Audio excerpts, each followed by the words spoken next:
வர சொல்லுங்க.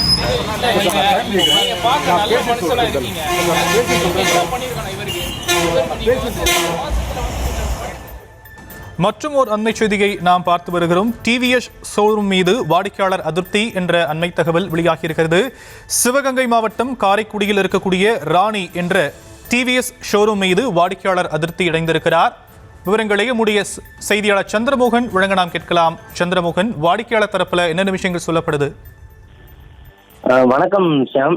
காரைக்குடி பழைய பேருந்து நிலையம் அருகே ராசி டிவிஎஸ் ஷோரூம் இயங்கி வருகிறது. இந்த ஷோரூமில் காரைக்குடி மீனாட்சிபுரம் பகுதியைச் சேர்ந்த பிரபாகரன் என்ற ஏசி மெக்கானிக் கடந்த 1 மாதங்களுக்கு முன்பு 2 லட்சம் ரூபாய் மதிப்புள்ள டிவிஎஸ் அப்பாச்சி இருசக்கர வாகனத்தை வாங்கியுள்ளார். வாங்கிய அடுத்த நாளே வண்டியினுடைய கியர் போடாமலேயே தானாக வண்டி இயங்கியுள்ளது. இதை கேட்டதற்கு சரி செய்து தருவதாக கூறியுள்ளனர். 2-3 முறை பழுது பார்த்தும் அதை சரி செய்து தரவில்லை.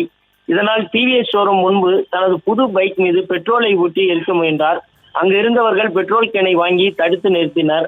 மற்றும் 3 முறை அந்த புதிய வாகனத்தை பிரித்து பார்த்தும் அந்த பழுதை சரி செய்ய முடியவில்லை. இதனால் அப்பகுதியில் சிறிது நேரம் பரபரப்பு ஏற்பட்டுள்ளது. ஷியாம்,